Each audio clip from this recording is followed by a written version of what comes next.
Bienvenidas y bienvenidos a nuestro auditorio Cementos Argos, recién remodelado. Nos encanta tener aquí a un invitado tan ilustre, sobre quien ya hablaré en un minutico.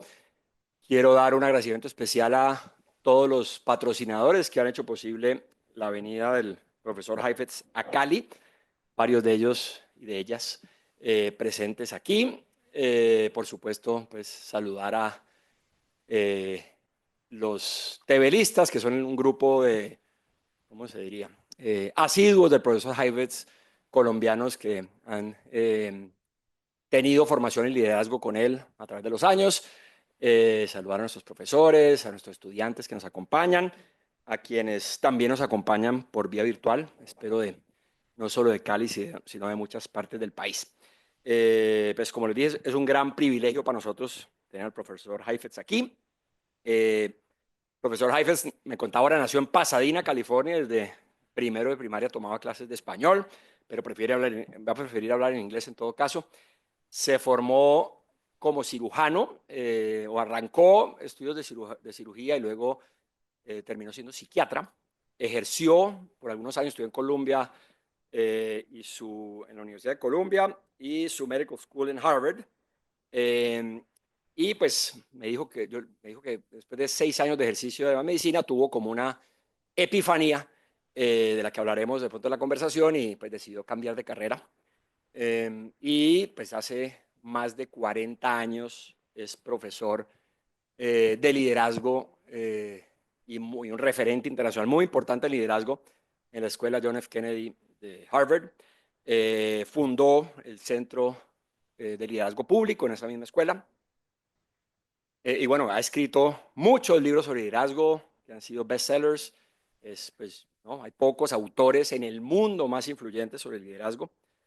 Eh, y bueno, y ha asesorado, ahora me decía también, ha trabajado con comunidades de base, en colegios, en iglesias, con personas, digamos, entre comillas, del común, con organizaciones un poco más grandes y ha asesorado a jefes del Estado, a CEOs de grandes empresas, ¿no? Ha trabajado con una diversidad de grupos, sobre todo en temas de liderazgo y de adaptación al cambio.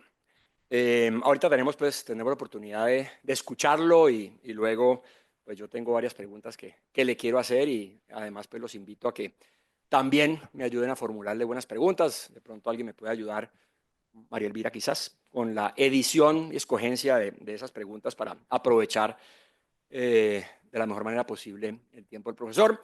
Actualmente divide su tiempo entre Cambridge y Hawái. Tiene un apartamento en el Big Island de Hawái. Y bueno, y aquí saldrá para Israel, donde tiene trabajo con el gobierno israelí. El profesor Heifetz, además, ayer tuvimos la oportunidad de darle una breve visita o darle un breve tour por los estudios de Icesi. Es un chelista consumado. Su hermano es un violinista muy importante y me decía que su otro hermano es un pianista de jazz. Y existe o tiene su hermano Daniel el Heifetz International Music Institute. Pues, violinista profesional. ¿No? Todos desde chicos les inculcaron el amor por la música y la práctica de la música. Entonces, pues yo ayer le contaba que en Icesi tenemos la carrera de música más grande de Colombia en este momento y tuvo la oportunidad de compartir con una violinista nuestra ayer y hoy vamos a ver si nos toca un par de piecitas de cello en algún momento del día.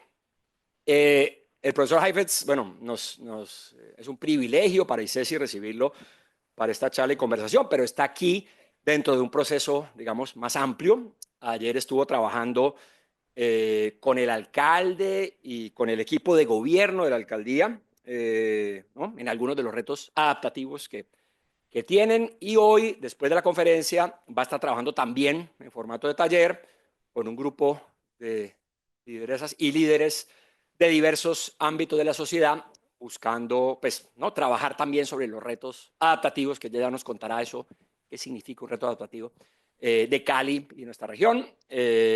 Entonces, estuvo ayer todo el día en Icesi, estará hoy todo el día en Icesi y mañana, en la mañana Icesi. Varias profesoras, sobre todo mujeres, creo, nuestras, estarán acompañando a este grupo en el taller. En Icesi tenemos una larga tradición de trabajo en liderazgo. ¿No? Siempre nos hemos concebido como y lo queremos seguir siendo, como una universidad que forma líderes, líderes para diferentes ámbitos, ¿no? El líder no solamente es, pues, ¿no?, la máxima autoridad. Al contrario, líderes necesitamos a todos los niveles, en todos los ámbitos, en todas las disciplinas, en todos los campos. Entonces, pues, siendo ese un énfasis de Icesi y parte de su ADN, pues nos encanta además tenerlo aquí. Agradecemos especialmente a Gustavo Mutis y a María Elvira Domínguez, que han sido, pues, los grandes artífices de la traída del profesor a Cali, y pues agradecerles por haber escogido a Icesi como lugar donde sucede este extraordinario evento, y también, pues, poder participar nosotros en diferentes formas en la estadía del profesor aquí. Creo que ya he dicho suficiente sobre el profesor. Pues bueno, en mentira nunca sería suficiente posiblemente, pero creo que queda bastante bien presentado, y ya nos contará un poquito más de él, de su trayectoria, de su historia. Nuevamente, más de 40 años trabajando en liderazgo con líderes a todo nivel y en prácticamente todos los continentes. Entonces, Professor Heifetz, welcome to Icesi. We are privileged to have you here, and we are looking forward to your talk and then to our conversation. Thank you. Thank you so much. Applause. Thank you. Okay. Oh, that was so good. Thank you. Thank you so much. Thank you. It's a great pleasure to be with you, to see wonderful old friends. I first came to Cali more than 30 years ago. Hernan Ortiz brought me here when he was executive director of the Instituto FES de Liderazgo. And with, I think Harold Sangen was a key person involved, the two of them. The first time I came to Colombia, I came to Cali. Cali was the first place I've ever been in Colombia, and it's just a great pleasure to come back again.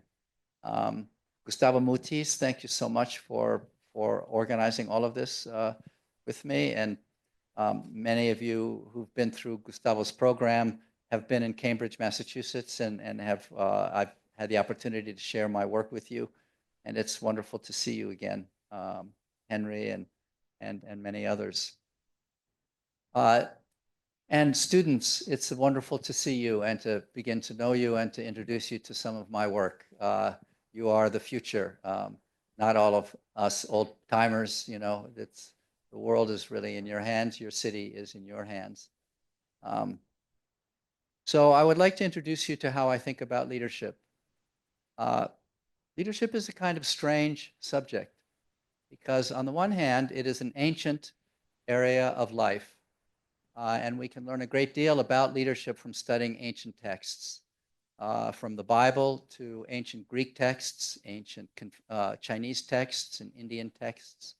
The practice of leadership goes back as far as human society, because it has always been a challenge for humanity to figure out how to organize itself to meet challenges, particularly new challenges as they would emerge in the environment. So on the one hand, it is an ancient area of life, and on the other hand, it's a very immature area of study. You here in this university will study in various departments. It could be the Department of Music or the Department of History or the Department of Sociology or Anthropology or Engineering or Economics. All of those departments are a product of many generations of scholars clarifying basic terms of reference, clarifying and generating a conceptual framework, modes of research, so that finally those fields of study became disciplines. And in the academic world, those fields are called academic disciplines. And they're called disciplines because they're disciplined by a certain agreed upon set of modes of analysis. People analyze music in a particular way. People analyze history or sociology or economics in particular ways based on many generations of people who've worked to develop those ideas. There was a time in the university just 150 years ago when major universities like Oxford University or Cambridge University or the major universities in Spain did not have those departments. those universities were structured with only 2 or 3 departments: moral philosophy, natural philosophy, and social philosophy. There was no field of zoology or biology or chemistry. It was all simply natural philosophy. So over time, as people began to generate more and more ideas, they would need to specialize. And the specialization then generated greater and deeper bodies of knowledge that then formed the necessity for universities to create departments or disciplines. But there is no department of leadership studies anywhere, really. And that's strange, given that it's such an ancient area of life. It does not fall neatly into any discipline. You know, one needs to know something about anthropology.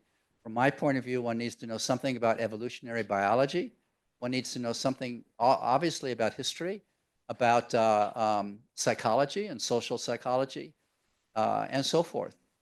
So it's one of these fields that is a non-field because it doesn't fall neatly as yet into any particular location.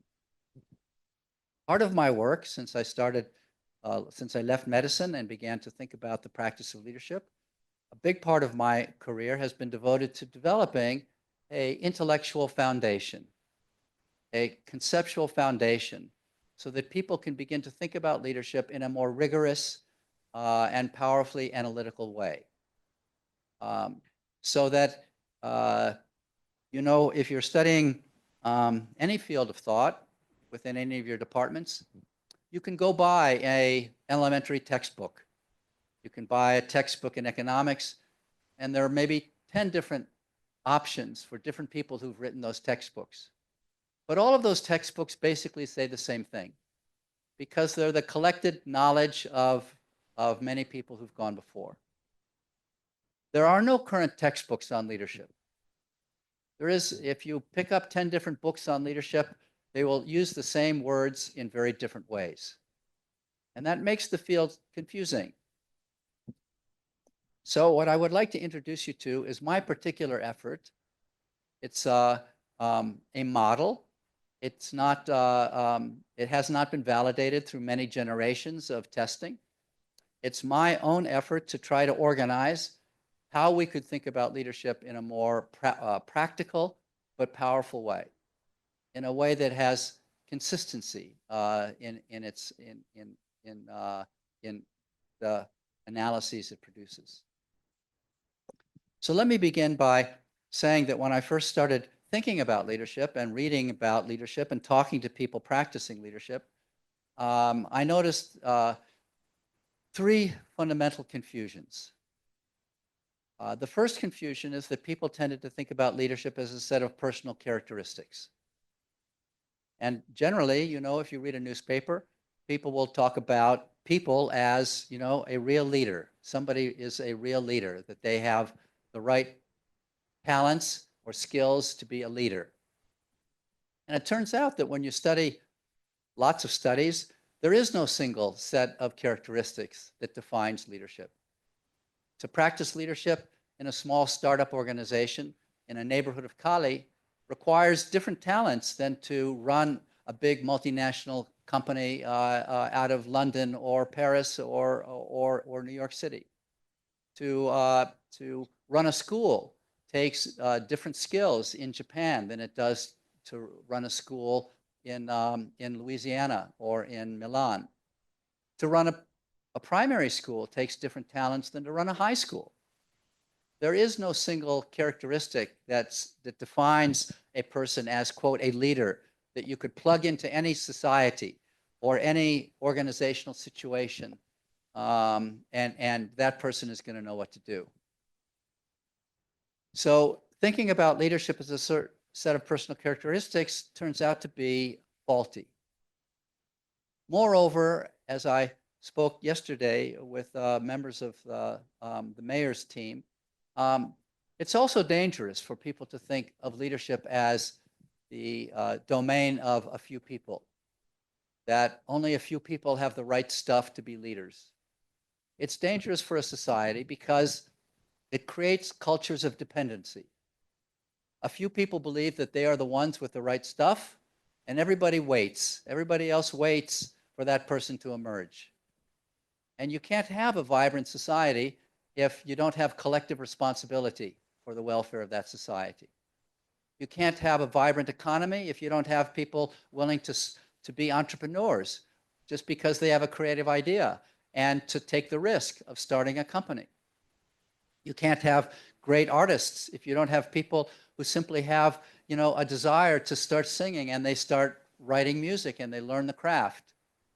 It requires diverse people with diverse talents willing to take risks and willing to step up to the challenge, whatever that community might be facing, in order for that society to be healthy. Certainly, the nature of a democracy is a society that generates collective responsibility because we look for leadership coming from many places, not just from a few people, but from all over the place. And if we study history, we can see that frequently people emerge to practice leadership from many unpredictable places, not just from the fancy schools or the elite families, but you get people practicing leadership who emerge coming from completely unpredictable places. And certainly in businesses, you get innovations emerging because somebody has an interesting idea, and they may not necessarily even be the senior person in the company. For example, many of us walk around, with a telephone that has a lot of music in it. And before there was a telephone with music, there was an iPod that Apple invented that you could carry around, and it would have thousands of songs. But Apple didn't invent the iPod. The idea for an iPod was actually invented by an engineer in Sony, because Sony had been making hard drives that were portable for its computers, and they had been making a lot of portable Walkmen, they called them, portable music players with tape recorders and then with CD players. And so one engineer in Sony said, and Sony had also bought a lot of the Hollywood music. So one engineer deep inside Sony said, I have an idea. Why don't we put our hard drives into a Walkman so that people can carry around thousands of songs? And we'll have a whole new kind of a portable music player. And he took this idea, brilliant idea, and he took it to the head of the division for making Walkmen. And the head of the division said, I don't like this idea. We've already invested, hundreds of millions of dollars in developing portable CD players.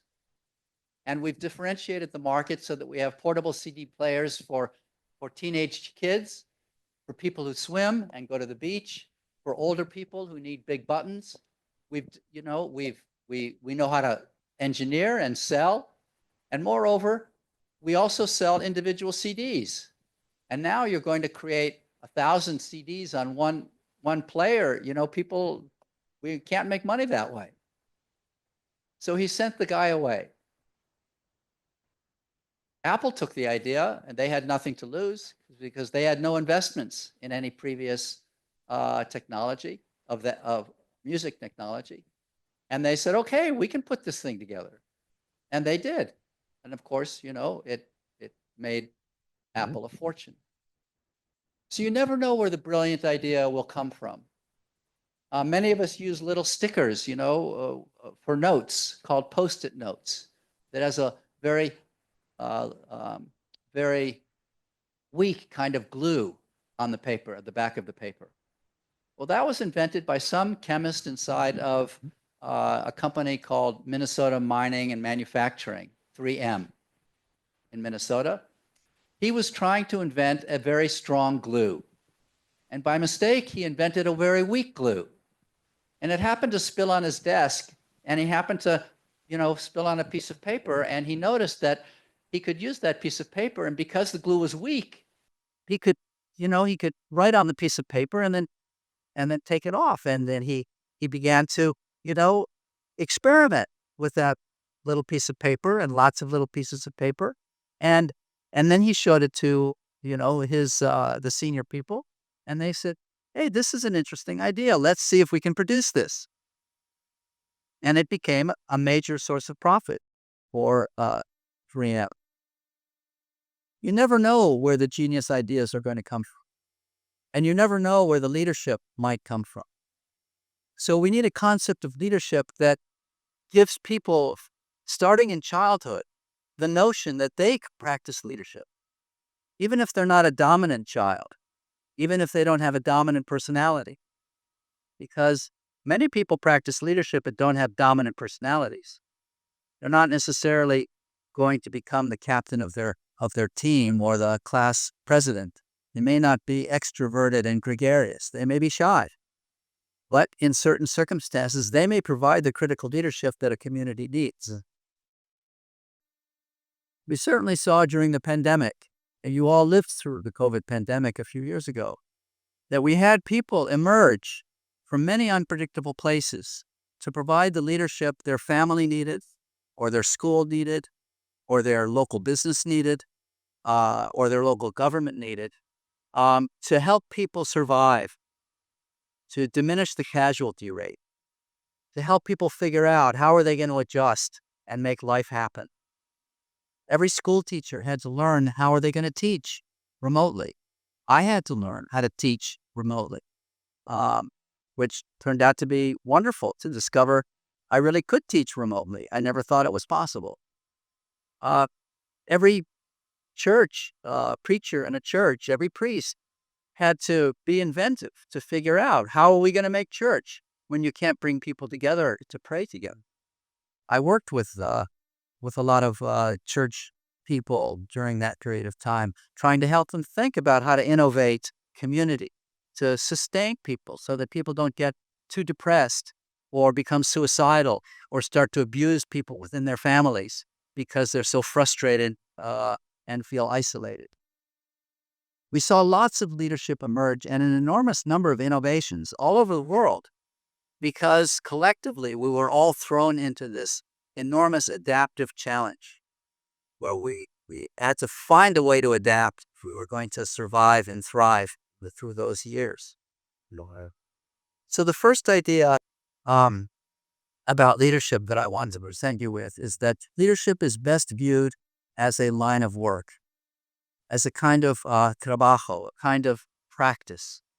Just like carpentry, just like music, just like being an economist, just like being a cardiologist or a surgeon. It's a kind of work. And of course, every kind of work, every line of work, every professional or trade activity requires a certain set of skills and talents. And it also requires a set of tools.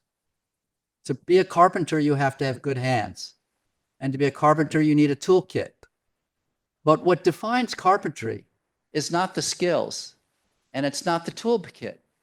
It's the kinds of problems you're trying to solve. Carpenters work with wood, solving particular problems of construction or repair. Electricians may have the same skills and may have many of the same tools, but they're working a different set of problems of the electrical system in a home or a building. A cardiologist will have a certain set of skills and a certain toolkit, but what makes him or her a cardiologist is that they're working on problems of the cardiovascular system of a person's health. So what defines any line of work is what domain of problems are we trying to solve? What domain of opportunities or challenges are we trying to meet? Are these artistic challenges? Are they expressive challenges? Are they construction challenges? Are they financial challenges? Each of these fields obviously require skills and tools, but they're not defined by the skills or the tools. They're defined by the kinds of problems you're trying to address. So that leads to then the question, what kinds of problems do we need leadership for? There are a lot of problems we face in life every single day for which we don't need leadership.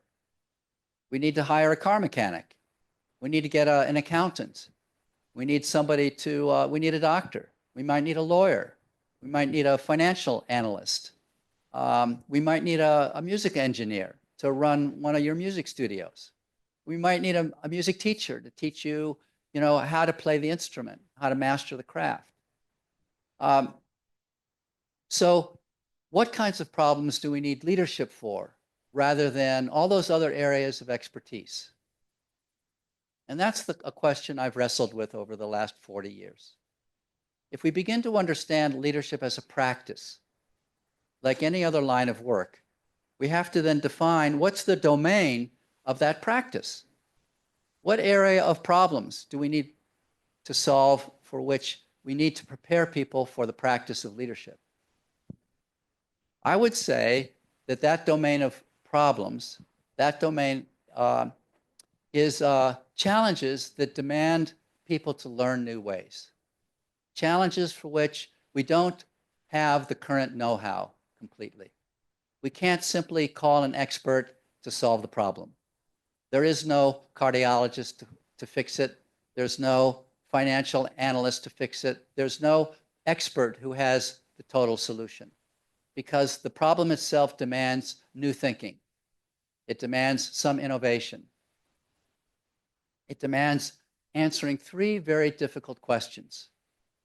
What can we build from our history? What competence do we currently have that we can conserve? What do we have to give up and lose? What cultural DNA no longer serves us? And what innovation will enable us to take the very best of our knowledge and history and tradition into the future?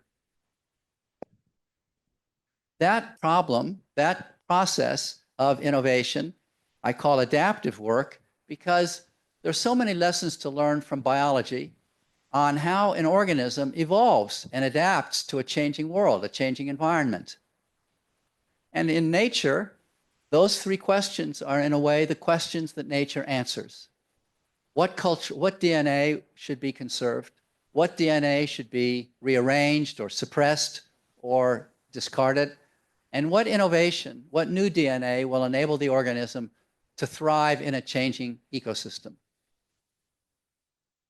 You have here an extraordinarily biodiverse ecosystem.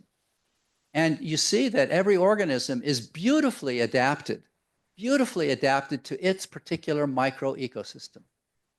A bird that has this particular beak because it can crack open particular kinds of seeds.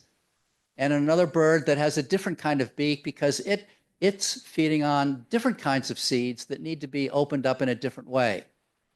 Some birds that have a long beak to suck the nectar out of flowers with deep stems, and others with very short, beaks.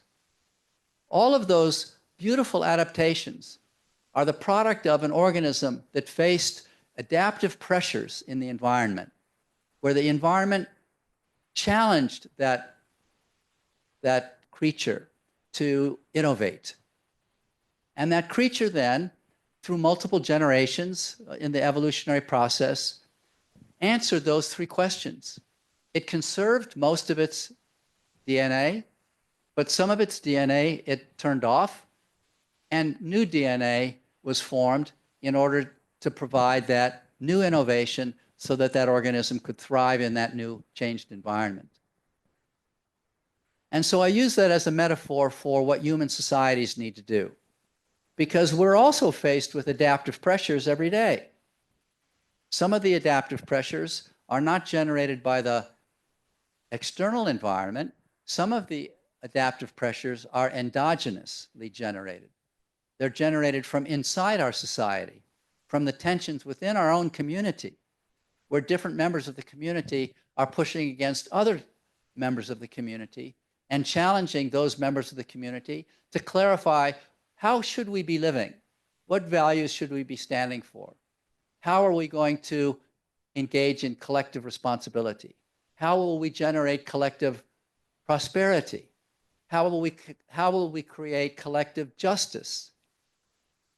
These questions generate adaptive challenges within each of our own communities, my community as well as yours. So if we view leadership as a practice particularly devoted to the domain of adaptive challenges, rather than expert or technical challenges, then we can begin to see that we need leadership to emerge, not only from people from high positions of power and authority, but also from the streets, from the middle of organizations. We need people to discover that there's a need to practice leadership from all walks of life and from many locations. Indeed, when I've worked with senior military officers in different countries, particularly in the United States, but also in some other countries, you might sit down with 5 generals who are each, commanders of hundreds of thousands of people and billions of dollars of asset. And they're sitting around together collectively trying to solve a problem. They're all practicing leadership. Now, one general might be in charge of all the other generals. He's the 4-star general. The others may have 3 stars or 2 stars or 1 star. But they're all practicing leadership in different ways. They challenge each other.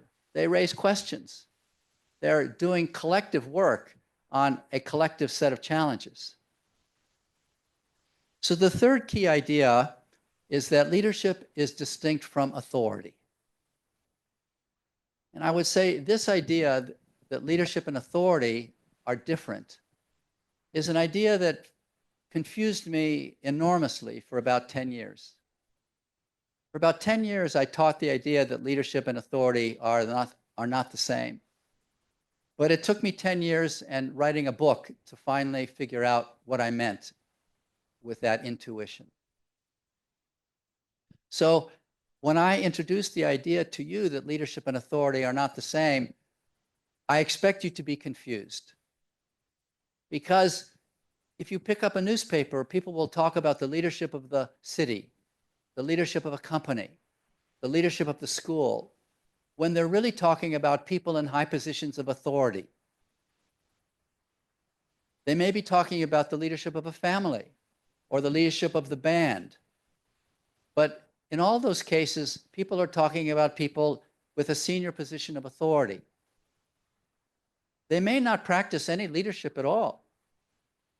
In fact, many of us complain because we're not getting, quote, leadership from our leaders. In my country right now, I think my president is not providing any leadership. I think he's misleading, not leading. And yet he has supreme authority in my country. And there are a lot of people practicing leadership without authority or with moderate authority from the middle.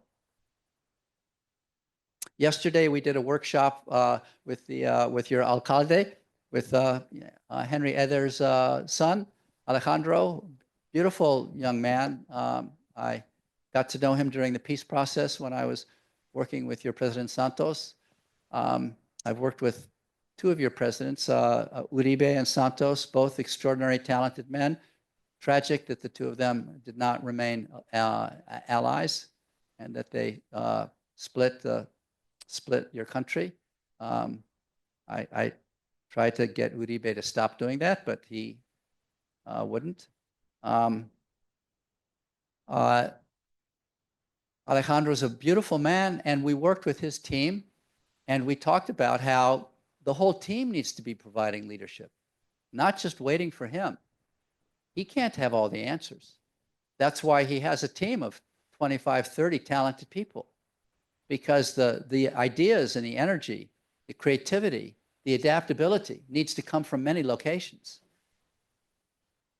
So if we distinguish leadership from authority, then from a practical point of view, if you're located in any particular position in an organization, you would need to do an audit, an accounting of your particular sources of power, your sources of authority, your formal sources of power as a product of that position, and your informal sources of authority from the respect and credibility and admiration that you have from people. And both sources of authority, informal authority and formal authority, are profoundly important tools to bring to bear in the practice of leadership. But simply having the tools doesn't mean you're going to practice leadership. A lot of people have those tools and they squander the tools. You know, some carpenters are really good with their tools and other carpenters are really bad with their tools. They have the same toolbox.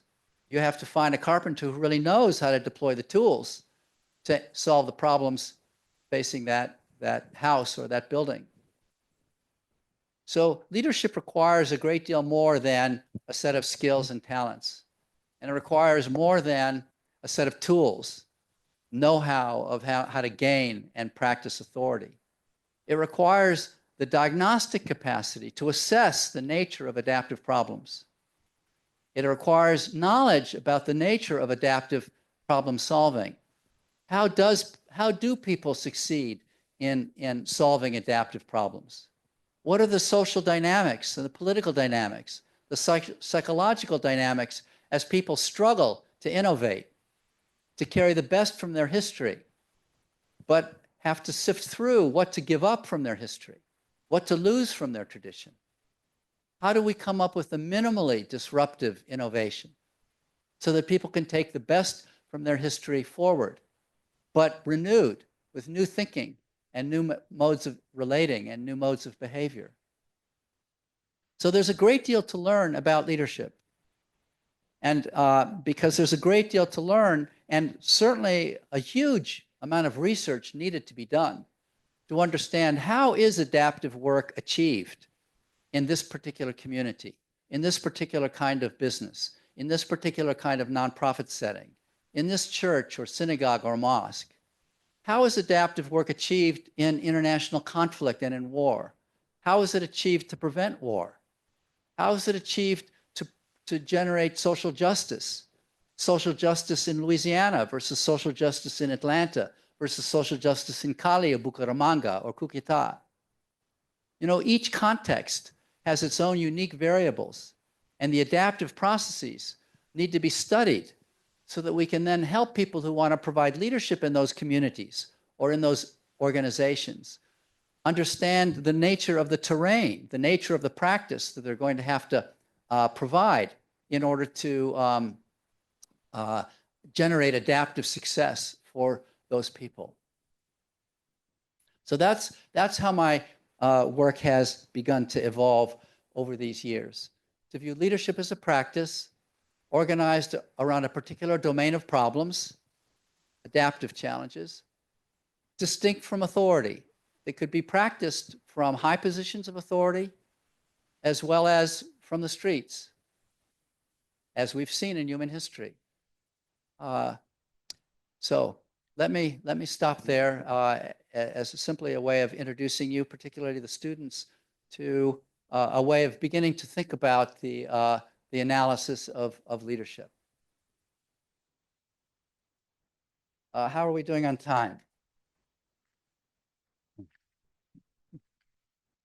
So Esteban, do you want to come up and we'll have a conversation and then we can open it up for some questions as well.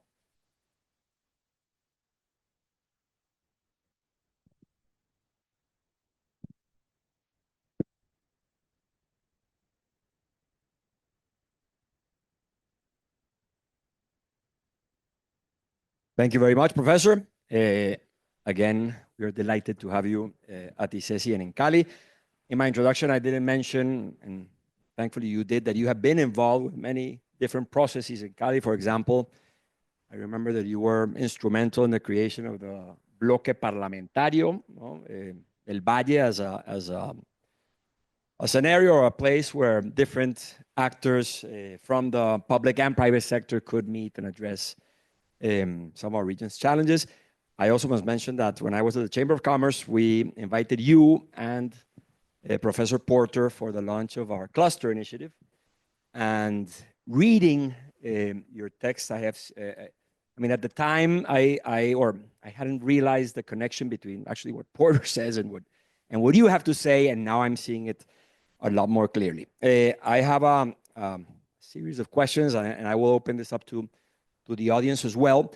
But first, I wanted to start with question about or I want you to delve further into your analogy with biology. My master's degree is in philosophy and history of science. I've been fascinated by Darwin and natural selection for a very long time, and I see it as a prism, as a very useful and productive prism for viewing a lot of social and human activity. So you mentioned some of the biological aspects of we used to have, perhaps before the 90s and before your writings, this idea of centered on authority and problem solving and looking at thinking that the most difficult problems in society had to be solved from an engineering perspective or a physical sciences perspective. And I believe as you very well say, that most of our challenges really are, we have technical challenges, and engineering and physics and chemistry are extremely important. But the most difficult challenges we faced are better viewed from a biological ecosystemic perspective.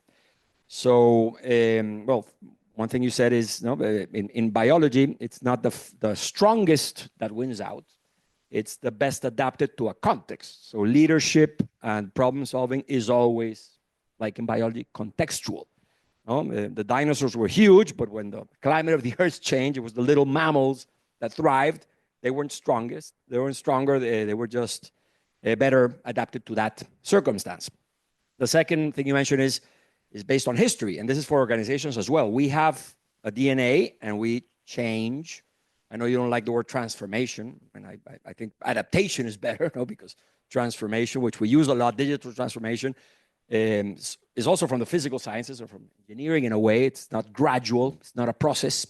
And it's has a very technical perspective. So we, organizations and individuals or species, we have a DNA, and that DNA is part of our identity, and we have to recognize the strength, as an organization, the strengths that are in our identity as we look forward and build from there. You also mentioned experimentation. Nature experiments. Nature is an unconscious process, but it's always experimenting. Strong organizations are always experimenting, learning, failing, and adapting. Nature doesn't have the solution. The solutions arise, emerge, like in many aspects of strategy. Also, it takes time. This is not so. I find this perspective from biology very, very enlightening for organizations and for societies. We have to take care. We have to be aware of context. We have to be aware of culture. We have to. Nature prizes diversity. We need different viewpoints in any organization to enrich the solutions or the bets we make towards the future, right? If we only know how to do one thing and then the asteroid strikes, we're toast. We need to have different capabilities, and we need diversity. So I find that fascinating. So I was wondering if you could perhaps amplify. I think the metaphor can go in many directions, and I was wondering if you wanted to comment a little bit more about that. Yes, so I love this so much. A few years ago, I would put on my blue jeans and walk up to the part of the campus at Harvard where undergraduates study biology, and I could be anonymous, and I would sit in the back and take about 5 years, took different, biochemistry and evolutionary biology courses. We might have been together in class because I took class with E.O. Wilson and with Stephen Gould. Oh, yeah, they were great, man. Oh, yeah. Ed Wilson helped me on my first book. So I thought hard about this metaphor, and there are a lot of lessons, I think, to be learned from nature as we think about social systems. The first is that nature generates these, you could call them transformative innovations. When a crawling lizard all of a sudden generates wings, it has, you could call that a transformative technology. It certainly is a huge expansion of capability that lizard now has to be able to fly, around. Indeed, the only lizards that survived the asteroid 66 million years ago, the only dinosaur that survived were the ones that could fly. And they evolved into everything today that we know as birds.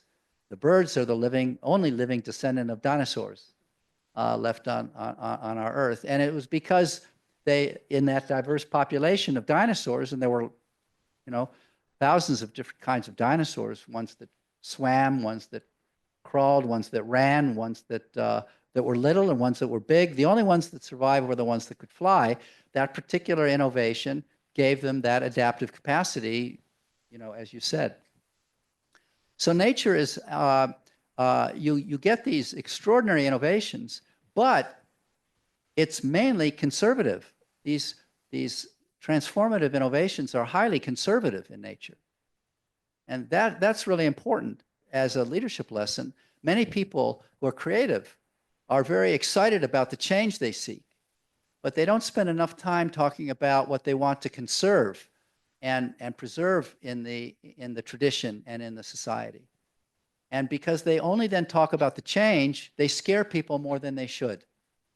If they put the change in the context of the not change, to speak like a Buddhist, if they spoke about the not change and not just about the change, if they respected and honored and spoke richly about what they wanted to hold on to from the past, it would be a lot easier to persuade people that it was worth tolerating the losses of some of their cultural DNA and the fear that people may have about the innovation.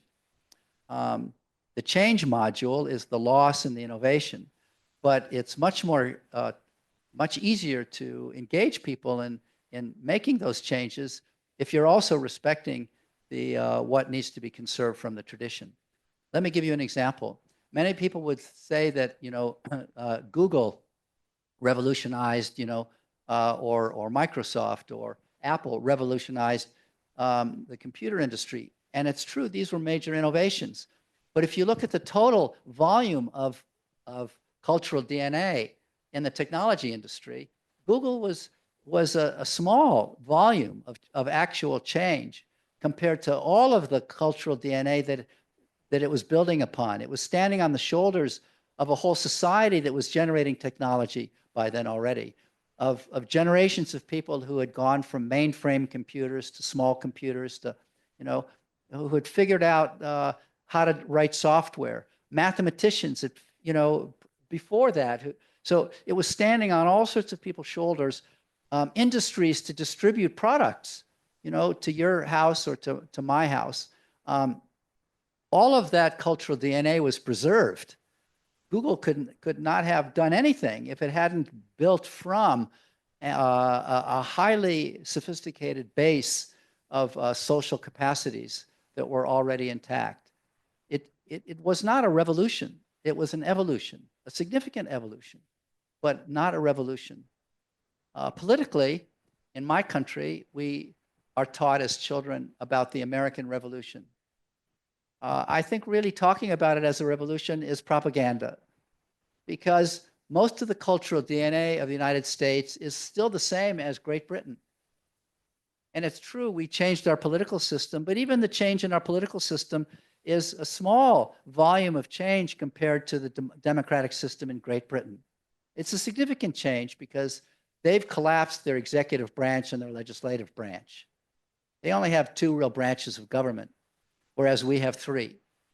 But by and large, we have same language, same religious orientations, same philosophy of education, same kinds of arts, traditions, and very similar political philosophies. Your culture is more like Spain than it is different. You may have achieved independence in your revolution, many years ago. But if you look at the total volume of cultural DNA in Colombia versus Spain, you have a lot more in common than you have difference. So even what we consider to be radical changes are highly conservative when you step back and look at the total volume of culture that has been changed. Well, I think this is very, I mean, for those interested in organizations here at every level and of every scale, this is very important. No? When you, for example, when Icesi was thinking about how we evolved in the face of new challenges, the first thing we have to do is recognize who we are and what our strengths are. And then you also mentioned, I mean, you need to be exposed to change and to the tension in the market, but not do not do a big bang, to use another metaphor from physics, but do gradual change, that is more sustainable. You need to have your teams be exposed to some tension, to some stress. As you well mentioned, people are not afraid of change, they're afraid of loss, right? But in organizations, we need to move gradually, because we need to put people on board. We need to distribute, have distributive intelligence in a way, because the solutions are not at the head of the organization. We need to, when they ask me, so what is our strategy? I'm like, we're building it. We're talking about it. We build it every day. We don't have a plan, a 10-year plan. We've changed. In the 50s and 60s, we had strategic plans, very detailed plans. Now we have more a style of conversation. Well, Catalina's husband works in this space as well. But yeah, I found a lot of very interesting things in the readings. Here's another insight from nature. So the first organism on the earth were single-celled organisms, and they would divide simply by duplicating themselves and then dividing.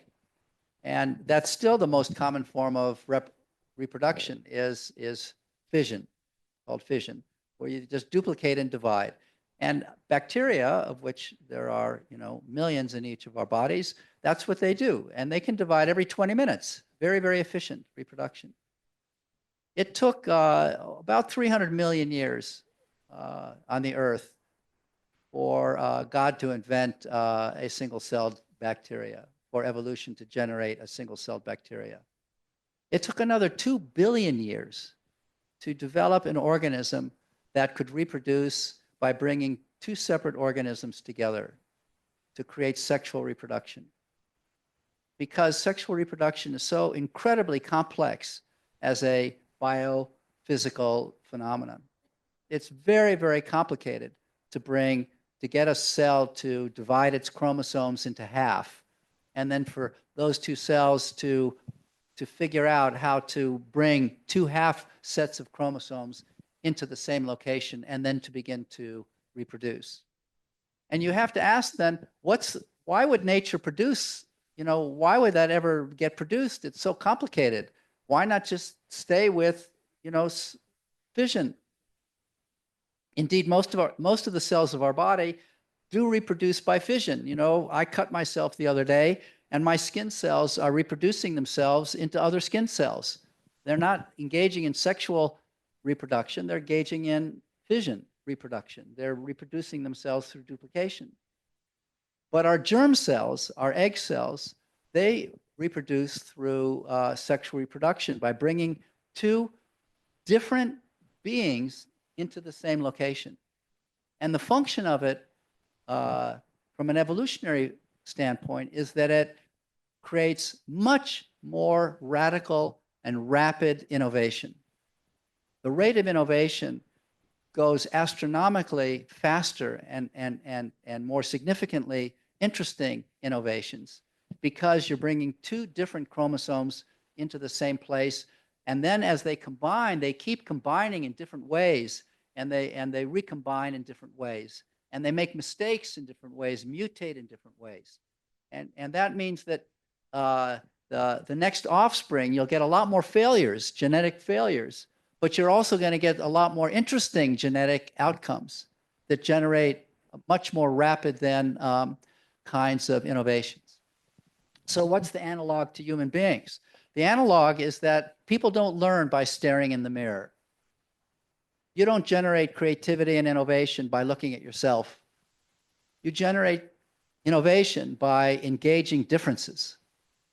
And the challenge of leadership then is, can you create structures and environments that can bring people in conflict, bring people with different points of view into the same location, to engage those differences to generate innovative ideas and new possibilities. And that's hard to do because, you know, nature doesn't really care if the organism dies. You know, it's pretty brutal. But we do care, you know, and sometimes our differences are not just polite disagreements. We have passionate conflicts, you know, and there's a lot of emotion around our differences. And the challenge of leadership then is, can we orchestrate those conflicts to generate music, you know, and not just dissonance? Here's another metaphor for music. I grew up studying music. The word harmony to most people means that the music sounds nice, but to a composer, harmony is really the crafting of dissonance and consonance. What makes music feel moving, what gives it that sense of motion, is that it is dissonant that then resolves to consonance. And any of you who are musicians in the room will understand this, that's what makes music moving. So if you listen to a piece of Beethoven and you stop the music at a particular chord, there will be dissonance. It won't sound right. It'll beg to be resolved from ah to ah, you know, and that begging for resolution. So that's what a good composer does, is that they craft the dissonance to make the conflicts resolve. And sometimes they'll create what's called a sostenuto, a sustained note that'll arc over all of the movement below it, holding the conflict in tension until it finally then all resolves. So how can we compose our organizations and our communities to engage in our differences in a productive way that generates innovation and new thinking, rather than defeating ourselves and in destructive ways? Very interesting. We got to figure out how to do sex right. We've been talking about history and context. As I was writing my commencement speech for the last commencement, with the help of some of the backbenchers over there, I realized that one of my last activities as a senior was an outing with my classmates, and there was an assigned reading, and it was The End of History and the Last Man by Francis Fukuyama, reflecting on the world of today and some of the readings I've been doing. I realized that I was sort of at a breaking point in history, right? In the late 80s, early 90s, there was a big wave of democratization. One of the most awful regimes in the world crumbled. Another awful regime, made some reform and became very successful economically. Many dictatorships in Africa and in Latin America ended, and we also liberated our economy in a way. Less central planning, more individual decision making. No one can argue about the pros and cons of that, but it was a moment. And I think, when did you write your first book? In the 90s? 94.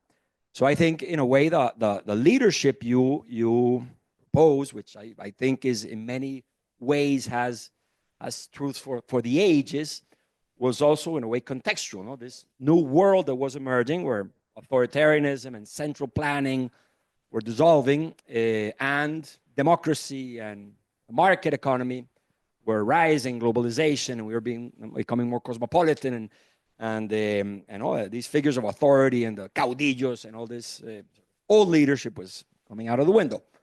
Now, 40 years later or so, or 30 years later, we're faced, that order seems to be at risk.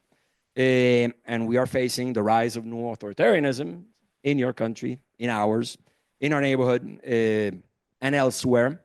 And so I was thinking, I wanted to know, do you think your thinking was a bit of a product of your time as well? And how do you think this new order, which is sort of being, we don't know which way it's going to go, but It seems that it's going to be worse than what we had, which wasn't perfect, but where there was progress. What do you think are, I don't know, what type of, what would you change, or what about what you thought, or how has your thinking evolved on the leadership we need for a world that seems to be changing and not in the best ways, apparently? I mean, your question is a question for so many people to think about and do research on, and I feel pretty worried. You know, I wish people could learn without having to learn the hard way.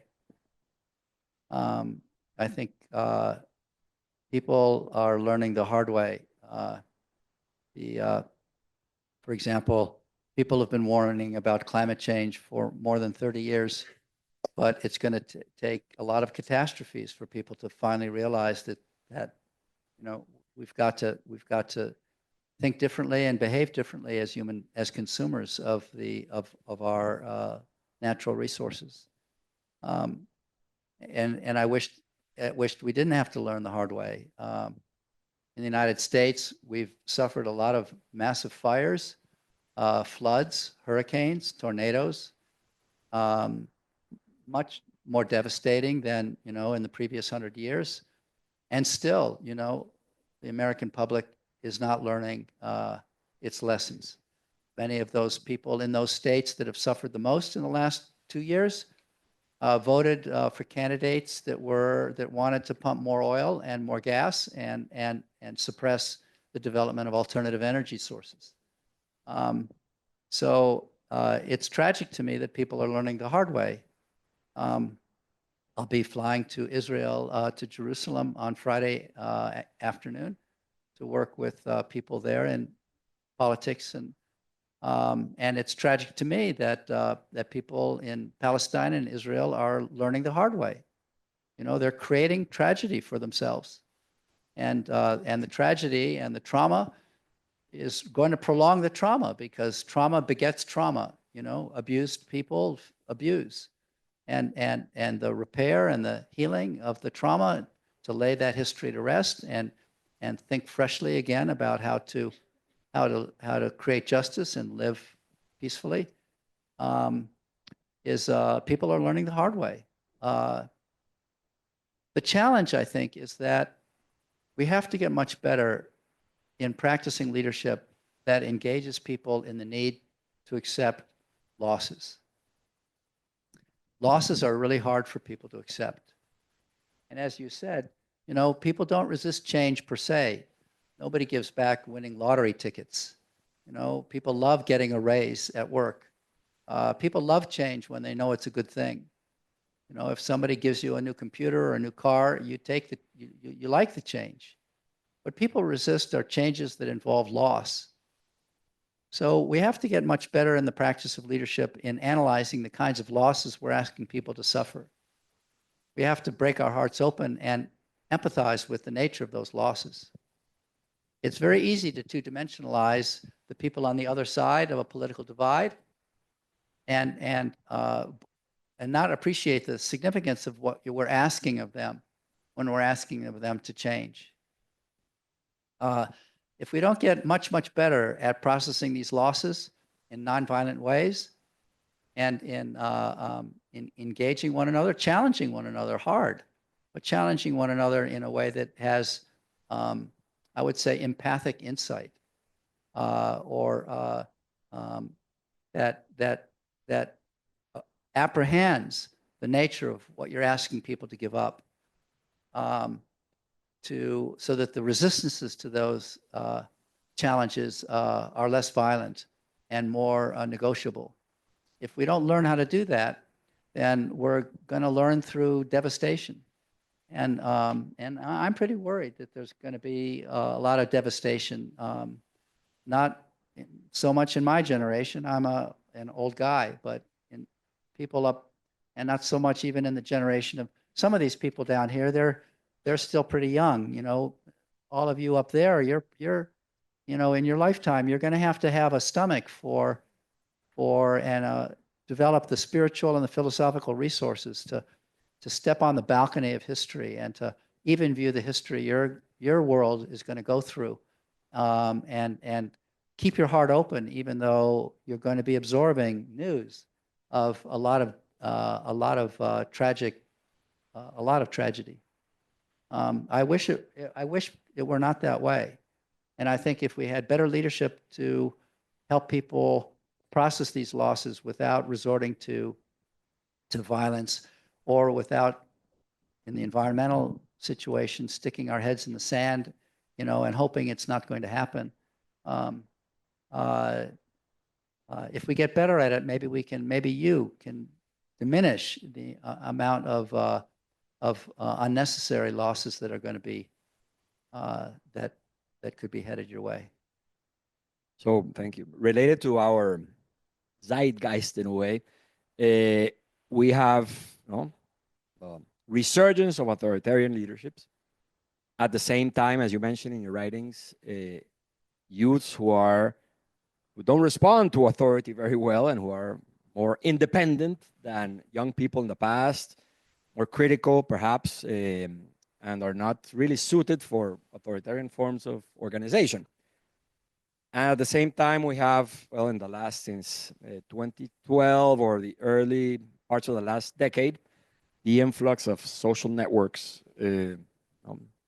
pervasive, they've taken over the world, and now we have AI, on the cusp of transforming many of the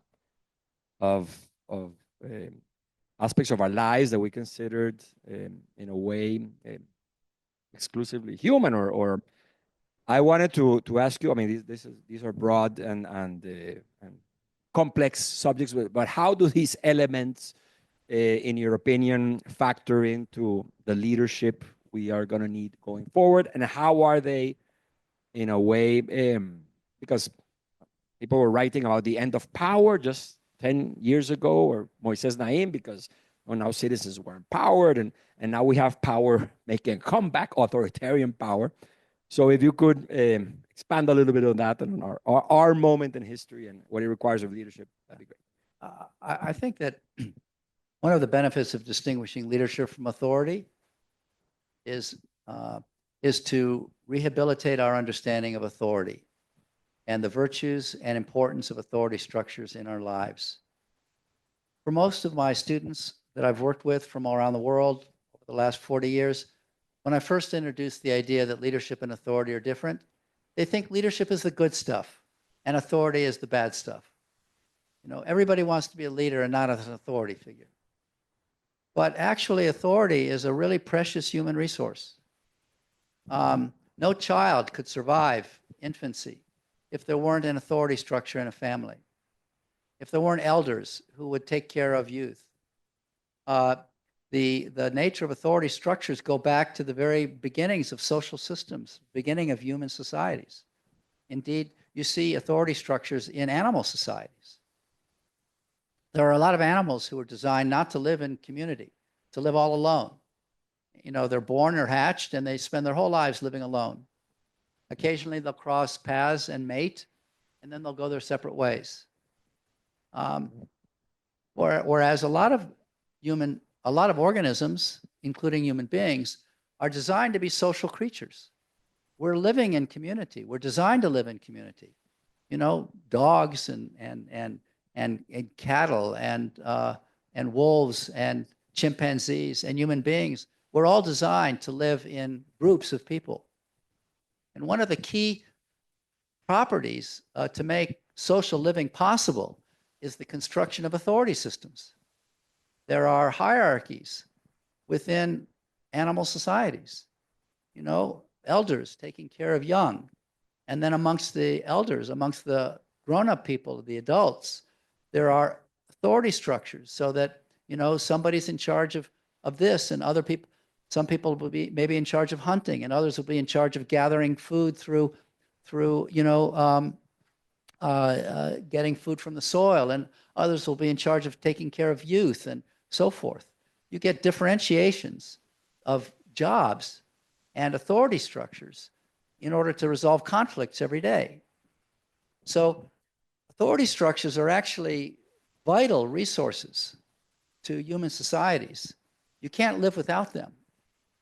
Unfortunately, authority has as its fundamental basis trust. You know, the child is designed to trust the elder. I don't know how many of you have ever picked up a child, but when you pick up a child and you hold the child in your chest, the child just naturally trusts. It just melts into your chest. You can't pick up a lizard that is hatched on a beach or a turtle that's hatched on a beach. It'll run away. It's not designed to be held. It's not designed to trust. It's designed to distrust. But we're designed to trust. And from an early age, we learn to trust our elders. And if we have good elders that are trustworthy, we have a fairly innocent, trusting attitude towards the world. Now, at some point, Mama says to us, here are the people you should trust, and here are the people you should not trust. And in our language, we have a word for those people, enemies. Enemy comes from the root not, en means not, and emi means mama, not mama. Enemy basically means not mama. Anybody the mama says is not to be trusted is not to be trusted. You know, those people in that village, don't trust them.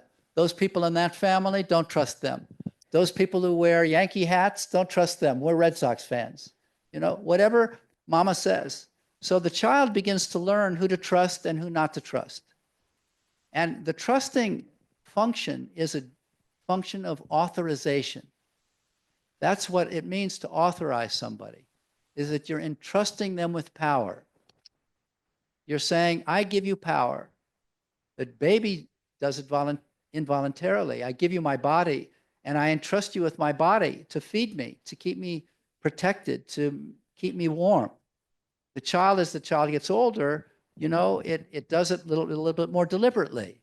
I'm going to trust the school teacher because the teacher's nice to me. If the teacher's harsh and mean and unjust, the student will stop trusting that teacher and will learn not to trust.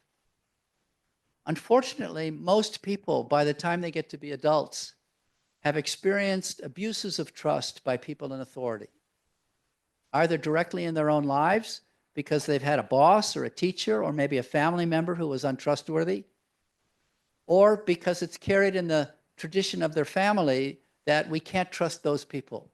You know, those conquistadores, we can't trust them. Or those people, we can't trust them. They hurt us. You know, so we grow up with a lot of allergic reactions to authority.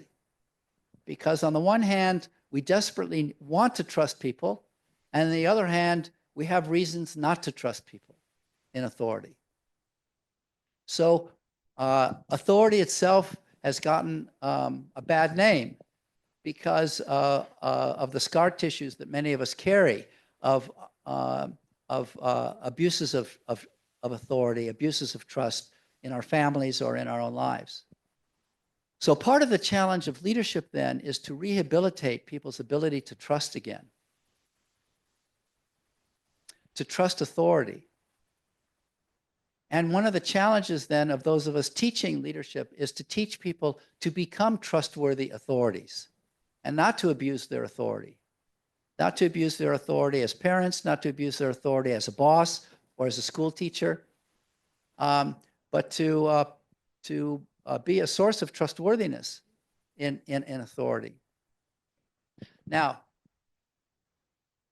the phenomenon of authoritarianism that we're seeing emerge in your region and in North America is a product, I think, of people who have felt harmed or abused or ignored by the dominant authority structures in the society, neglected, and they are angry.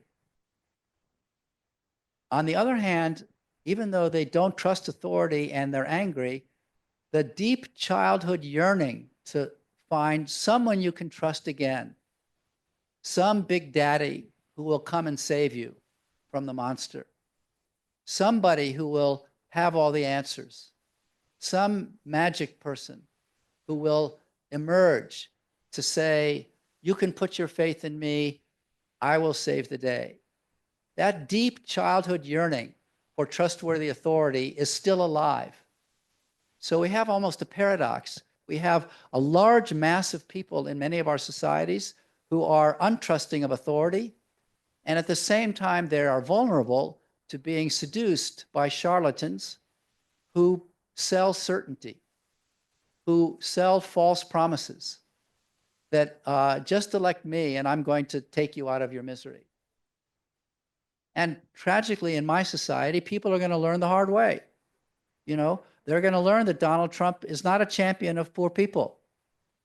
He's not a champion of disenfranchised people. You know, he's not really going to bring justice to their lives. But they're going to have to learn the hard way, unfortunately. And so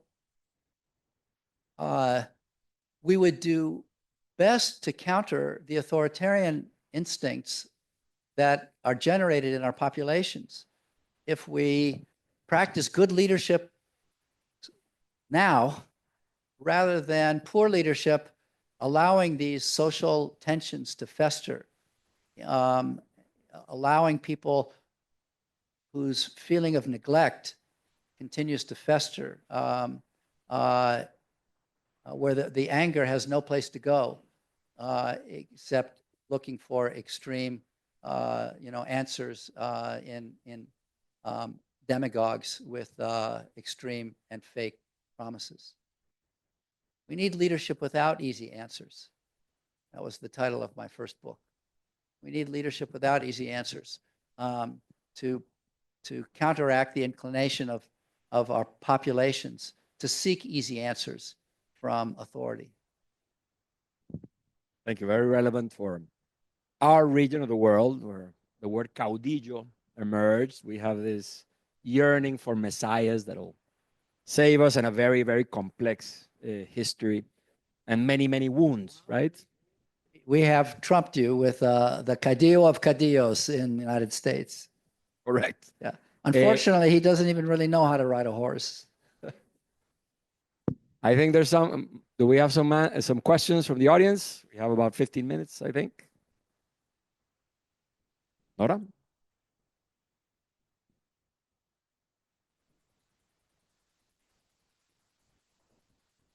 Thank you. Hola. Thank you, Professor, for your presentation. I'm going back to the leadership at the organization level. Adaptation is indeed an effective way of coping with uncertainty.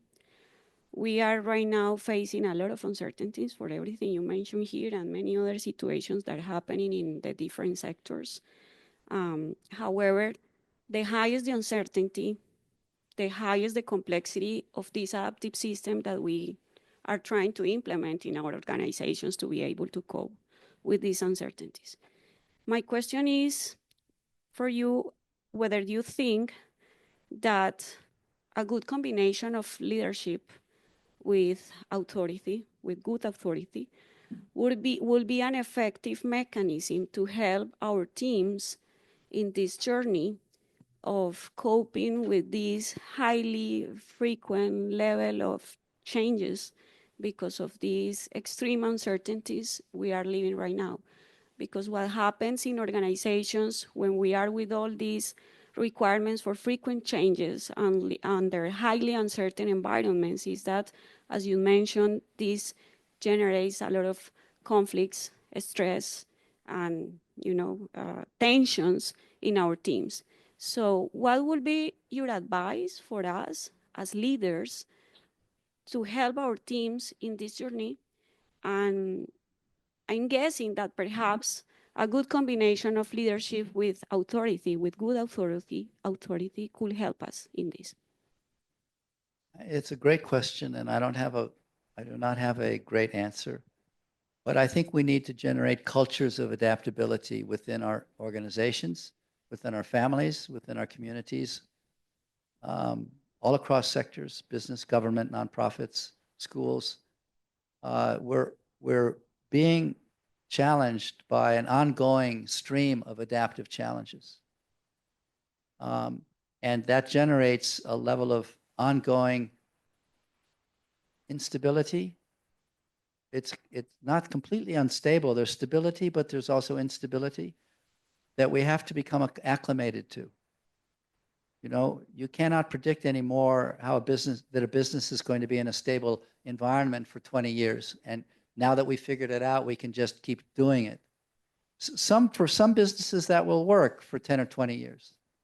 But it's much safer to have an ongoing culture of adaptability in which everybody is awake in the organization to the need to be scanning the environment for what changes do we need to adjust to sooner than later. Changes in people's tastes, changes in the conflicts, changes in what the children are asking for, changes developed by AI or by social networks. You know, these are all changes that demand ongoing adjustments and innovations in how we operate. We would love it to be a long period of, you know, peace and tranquility and prosperity, but in adaptive challenges generate ongoing disequilibria. And I think the most that we can ask for is that we can contain the disequilibrium within a productive range by strengthening the pot that we're cooking in a sense, to strengthen the holding environment of our social connectedness. Because the stronger the glue between us, the more conflict and uncertainty and tension we can sustain and still stay together. You know, a good family can sit around the dining table on Sunday afternoon and have a strong debate. And a weak family cannot tolerate, you know, a strong debate. And so where will the children go when they grow up with different points of view? They have to leave. But a strong family can sit around the table and we're still a family, but we really disagree. Do you think Petro's doing a good job? Do you think Uribe did a good job? Do you think Santos did? No, I really hate this guy. Well, I hate that guy. Well, I hate your guy. Well, I hate your guy. But we're family. Let's eat. So we need to strengthen the bonds of cohesion to withstand the forces of division that are generated when a community is facing adaptive challenges. The adaptive challenges will generate conflict because people will have different points of view on what should be done and how to meet the moment. So we need cultures of adaptability, and social fabric needs to be strengthened to have the resilience so that we can stay in conversation, generating innovation with our differences rather than polarization and civil war. That's only the beginning, I think, of a set of ideas that we all need to construct together, because I'm in the soup with you, I don't know. Do we have a question from a student, perhaps? Manuel, anyone? No? Give them time. We'll give them time. They always take time. In my classes, sometimes I'll sit down for 10 minutes and finally some courageous soul will raise their hand. And so you go ahead. Catalina, give them time. Jorge? Hi, thanks. ¿Es Jorge primero? Oh, okay, sorry. I wanted to get your perspective, because you've had such a window into Colombia for 30 years, Cali in particular. What you think of our leadership process, where you see that we've evolved the most. You've had such a perspective on so many processes here, so many people, and where you think where you think, or you see, or you perceive us as stuck, perhaps. So I just couldn't let you go without having a perspective on that leadership process with so many mayors, presidents, and processes that you've had a chance to work with. I really admire your society, and I've seen enormous progress in the 30 years that I've come back to your country. I think you faced deep historical problems of injustice and inequality and inequity that are still waiting to be resolved, that have torn apart your society. And you've seen even that here in Cali a few years ago. They're still alive, these tensions. But I think you've made extraordinary progress, you know. Some of it was progress that required a stiff hand. You know, Uribe did an extraordinary job in his 8 years of restoring peace to the countryside. And then I think Santos did a terrific job, you know, in negotiating, at least with the FARC. But the job isn't finished. You know, these jobs, peace is not an agreement. Peace is lived in the reality of more justice in the society. And healing the wounds of the trauma, because everybody has somebody who was kidnapped or killed, you know. Henry's own family, you know, one of the first. One of the ways the FARC tried to manipulate Alejandro during the peace negotiations was to refer to the murder of Alejandro's grandfather. And Alejandro had the extraordinary presence and temperament and strength to not be distracted, you know, not taken off his game by the tricks of the FARC negotiators. You know, there's a lot of work to do to lay a traumatic and very painful history to rest. And it's not finished, you know, you still have guerrillas and you still have, but you've made enormous progress. And, you know, progress is not linear. You know, it's an improvisation. It's like jazz music, not classical music. Nobody has the score, but the general trends are extraordinarily hopeful. And what I've always loved about your country is that so many people in your country love your country. You have people who are not selfish here, people who have a deep sense of commitment to the welfare of the society, the future of the community. So I think you have enormous resources to generate stronger glue to bring people back together. I think people want to repair, you know, the injustice. I think your religious tradition, you know, gives you many of the values that would draw you towards resolving some of these historical wounds. So I think you should feel really hopeful and optimistic. I am in love with your country, and in part because I think so many of you are in love with your own country. And that, I think, is inspiring. We have time for one last question. Jorge, you have the mic. Two last questions, Jorge and the students. Go ahead, Jorge. Student at the top. Maybe we can Woman? take, we can take Jorge's question and we can take another question. Can you speak loud up there? No, I want to hear from the Okay, student. excellent, yes. Are you a student? No. No. No, I want to hear from the young lady at the top. Just yell. You're good at yelling, right? Yeah, yell.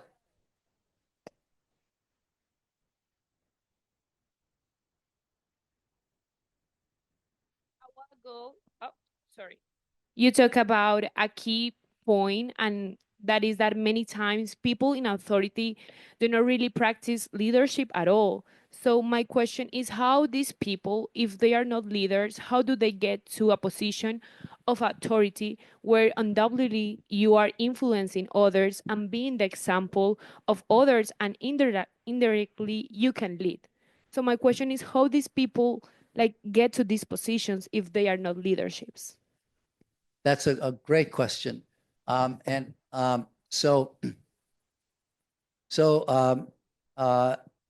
going to take 1 minute and show you a slide, if I can, if this is on, because I'm going to try. Does this work? Sure, let's see. Someone can help me. Oh, here. Yeah, your That's slide my is computer, here. right here. So.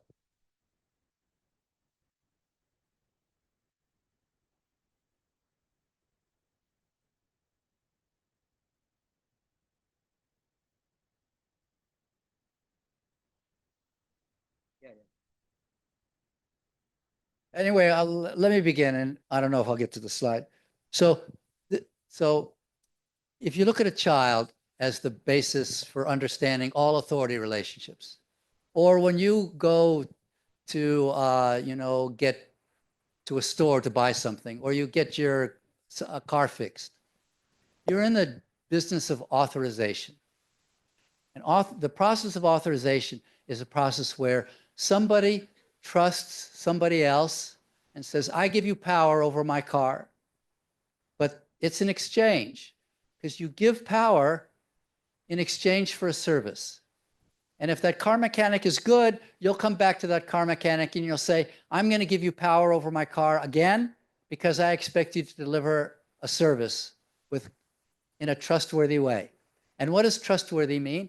Trustworthy means that you're not going to steal from me, that you have integrity, and it also means that you're competent, that you know how to fix cars. You need to have both.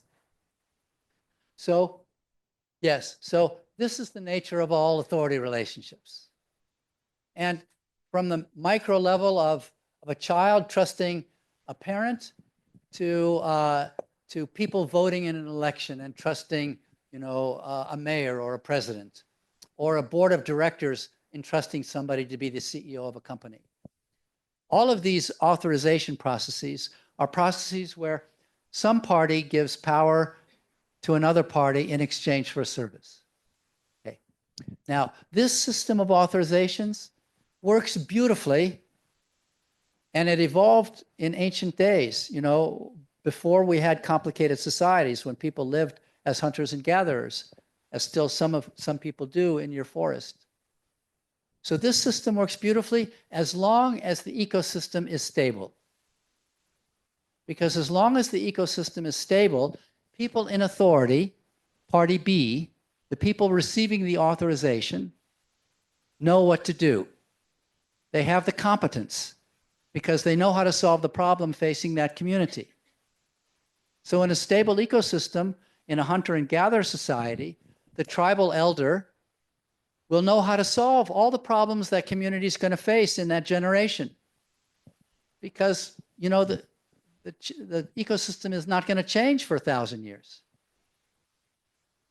But what happens when the authority figure does not know what to do? He's entrusted to provide the service, fix my pain. But he doesn't know what to do. So to stay in power, he lies. He fakes it. Or he'll say, I'm fixing all of these problems. I'm not going to talk about all of these other problems that I'm not fixing. So people in authority today are in a really difficult position because they're carrying the expectations of all of these people in A who are saying to you, I trust you, but fix my problem. And they don't know what to do because they're in over their head. So frequently then they fail to practice leadership, because what would leadership require? Leadership would require going back to your citizens and saying to your citizens, you have unrealistic expectations. I cannot fix your car. You're going to learn how to fix your car. Or you're going to have to learn to drive better so that you stop breaking your car. So when we're facing an adaptive challenge, the solution lies partly in the hearts and minds of the people. You can't put people to sleep and fix it for them because they are part of the problem. So one of the properties of adaptive challenges is that the challenge lies in the behavior of the people, partly. Let me give you an example. I started off as a doctor. There are a lot of problems of heart disease where you can put a patient to sleep, and with exquisite surgery, you can give them new vessels to their heart. But if they continue to smoke, and if they continue to eat bad food and get no exercise and be stressed out, those new arteries will clog up again. And all of that hard surgical work will be wasted. So even in medicine, there are problems that are partly technical that you can solve with your authoritative expertise, but they're also partly adaptive, where the problem requires changes in the behavior of the patient. Now, doctors are much better at saying, I'll fix it for you and put you to sleep and fix it. They're much worse when the patient wakes up and they said, okay, now you have to stop smoking, stop eating those foods. It turns out 80% of patients after cardiac surgery continue to smoke and eat bad food. Because it's easier to fix the heart than it is to change the human heart. So people in positions of authority, when they're facing an adaptive challenge, require a whole new set of specialized skills and knowledge to mobilize adaptive work and challenge their own citizens. To say to their citizens, I've fixed part of your problem, but part of your problem exists in the way you're living. That you're part of the problem, and therefore you are part of the solution. Now, generally, people, when they vote for a, they don't want to be told you're part of the problem. That's what we elected you for. You fix it. So one of the challenges in our society is to begin to educate our people to realize that there are a lot of problems that can be solved with authoritative command and expertise. But there are a lot of problems that are adaptive challenges that require collective responsibility, because we're all part of the problem. You could be the best school teacher in the best school building, with the best services in that school. But if the parents don't parent properly, if they don't teach that child, how to read, if they don't help that child become more disciplined, if the parents are fighting, and have alcoholism in the family, that child is going to have trouble learning. So the teacher cannot teach that child if there's not collective responsibility with the parents and the community to help those parents become better parents. But no, very few teachers get any classes in parent engagement. You see? So many people in positions of authority are being asked to treat all challenges as if they were technical. And the most common source of failure of authority figures in leadership is that they treat adaptive challenges as if they were technical. They make that diagnostic mistake. So we would see a lot more leadership from people in authority positions if they could recognize, oh my gosh, this is not a technical problem. I can't just direct my commissioner or my head of X, Y, and Z to do this and that. I need to mobilize a social learning process amongst the ecosystem surrounding that problem. In the case of the child, the ecosystem includes the parents, as well as it could be the church, it could be the community, it could be the peers. How do I mobilize the whole ecosystem around that problem so that everybody's doing their part of the work, of the problem solving?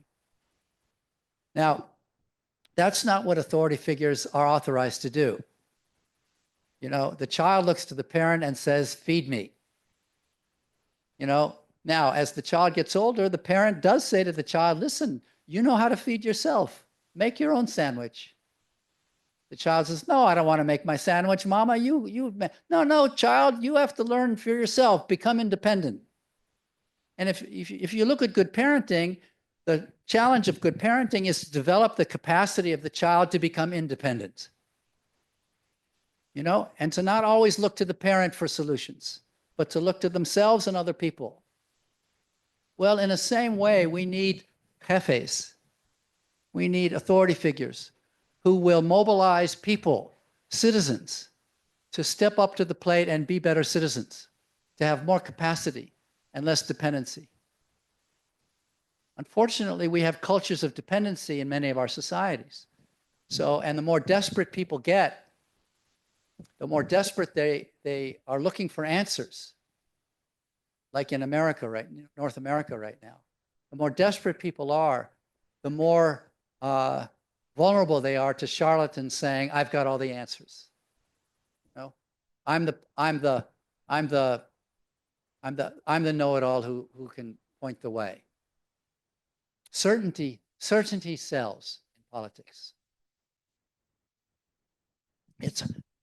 So what I'm trying to introduce you to is the complexity of leading from positions of authority.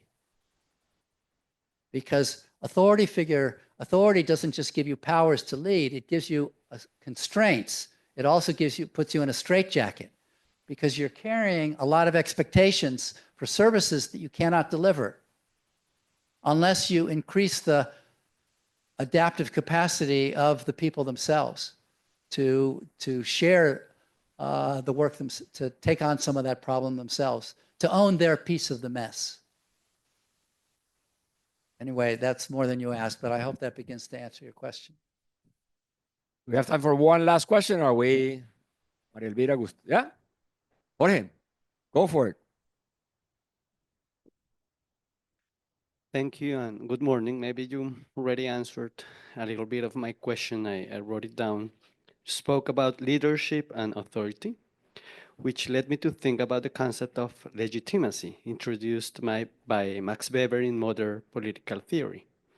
What role does leadership play in defining legitimacy, especially in our democratic societies that have adopted a legal rational legitimacy model, which may leave little room for leadership not tied to authority? I don't think that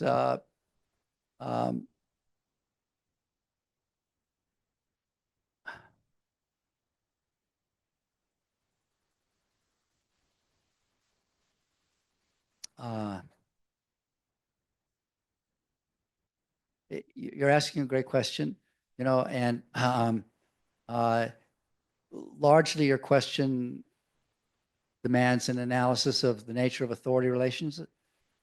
I view authority systems as legitimized by the authorization process of the people doing the authorizing. So that this is inherently a legitimizing process. You know, when you create a job description in a company and you hire somebody, that job description is an authorization. It says, I give you power to do this job, but here's the job I expect, the services I expect. And so now there is people in positions of power who abuse their power and are abusing their authorization. And in that sense, they are behaving illegitimately. And societies have constructed, you know, legal systems and constitutional, you know, systems to legitimize the authorization process and formalize the authorization process to give it legitimacy. There's a lot of power wielded in life that's not authority. You know, when somebody holds up a gun and demands your wallet, you haven't authorized them to serve you. So power is a much larger set than the power of authority. And you know, we could go through that analysis. And now leadership is often practiced beyond a person's authority. Because you don't wait for the coach to call you into the play. You don't wait to be elected or appointed. And even if you are elected or appointed, frequently you have to raise questions that you're not expected to raise. The public does not expect the politician to come back home and say, I can't solve this problem unless you do your part of the work.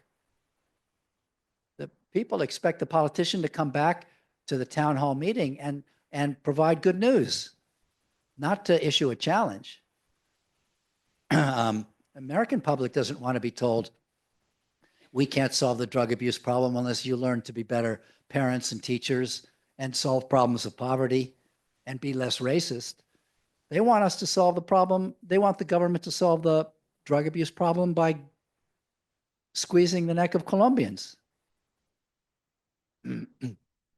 rather than solving the demand side in the United States. So people look to authority for easy answers. And frequently leadership requires going beyond your authority in generating questions that people don't want to address. Some of the protesters here were providing leadership in saying to the society, there are inequities in Cali that have historical roots that we need to address. We don't want to blow up our society, but you're not paying attention. You're not paying attention. And we need to find ways to get you to pay attention. Now, ideally, people would find ways to get you to pay attention that are within the legal system without breaking the law, that are legitimate. And there are legitimate ways to draw attention to issues through peaceful protests and demonstrations to get people to pay attention. But those are acts of leadership, and they're still within the bounds of legitimacy. Now, sometimes they break those laws. In the United States, the civil rights movement intentionally broke certain laws by demonstrating, to illustrate that some of these laws were unjust. Black people were not allowed to vote. That was a law.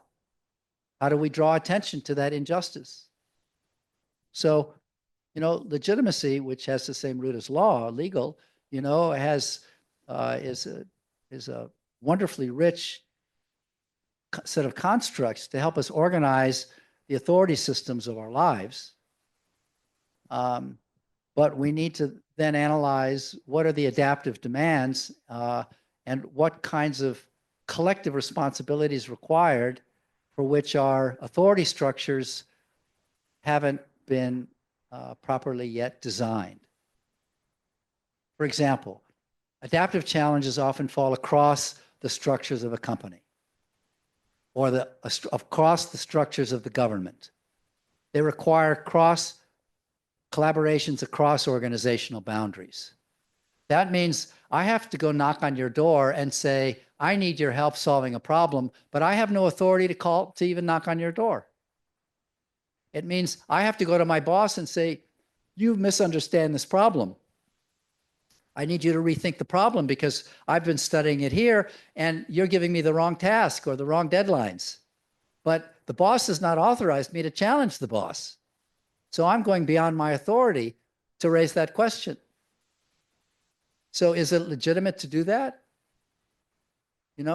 Well, it is on behalf of the health of the company or the health of the community, but I certainly risk losing my job because I could be accused of not operating legitimately. So we have to temper our notions of legitimacy, with the demands of adaptive work that requires us to cross boundaries.